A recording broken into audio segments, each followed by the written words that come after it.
Magandang gabi. Hindi ako makatulog Hindi ako makatulog kakaisip kay Sara Duterte. Yung 125 million, mali pala tayo na 11 days. Naubos niya yun. Very very wrong pala tayo doon. 125 million.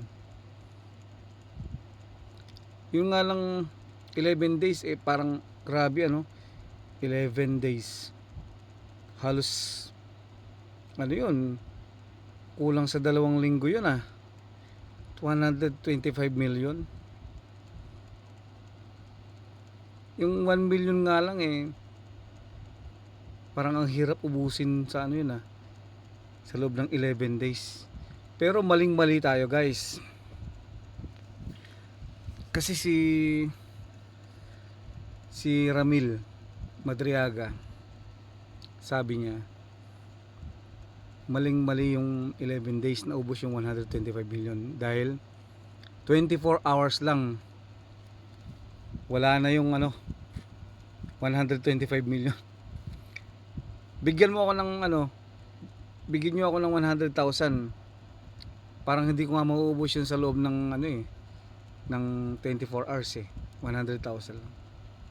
Lalo na kaya kung 200,000, 300,000, kalahating milyon, sige 1 milyon na lang, parang hindi ko kayang ubusin yun sa sa loob ng isang buong araw. 24 hours yun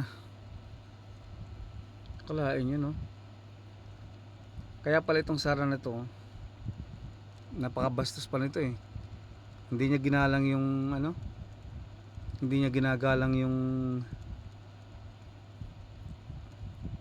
yung Senate. Para siyang nakakaloko. Ilang beses pinatawag, kaya nga siya pinapatawag dahil sa due process tapos magrereklamo pala siya magsusumbong pa siya sa Supreme Court na walang due process yung ginagawa sa kanya. Kaya may impeachment proceeding dahil nga sa due process Ilang beses siyang pinatawag, hindi siya pumupunta. Sa bagay, kung pumunta man siya doon, tama lang hindi siya pumunta doon dahil mapapahiya siya. Pero alam nyo, mas may ub-ub pa kaysa kay Sara Duterte. Sino yung mga ub-ub? Yung mga katulad nyo na DDS. Isipin nyo, 125 million, 11 days. Pero mali pala yun. 24 hours day, 24 hours lang pala naubos na yun. Di bali sana kung inubos niya yun para itulong na lang niya sa mga kapuspalad. Tapos kayo mga DDS kayo, okay lang sa inyo yun. Alam mo, kayo DDS kayo, ang mahirap kasi dito, hindi nyo alam na sa inyo yung pera na yun sa atin yun. Akala nyo hindi sa atin yun. Kada bumibili tayo may tax, hindi nyo lang napapansin, may tax yun. Yung tax na yun, yan yung pinapasweldo sa mga tao sa gobyerno, kagaya niyang Sara Duterte na yan.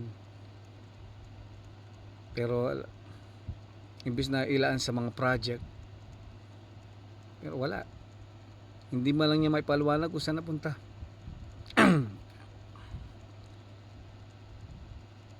125 million. Kailan kaya matatauhan itong mga DDS na to? Ako dati DDS din ako kasi nabudol ako ni Rodrigo Duterte na sa drug on wars niya. Drug on wars, war on drugs. Comment kayo dyan, sabihin nyo off din ako sa war on drugs niya. Kasi nga, sino bang may gusto sa mga drug addict, sa mga drugs na yan? Kaya talagang binoto ko siya.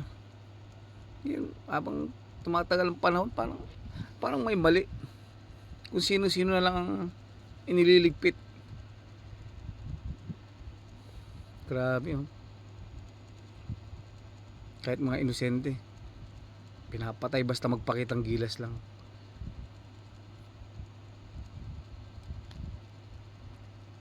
Matauhan na kayo mga guys. Di pa huli ang lahat.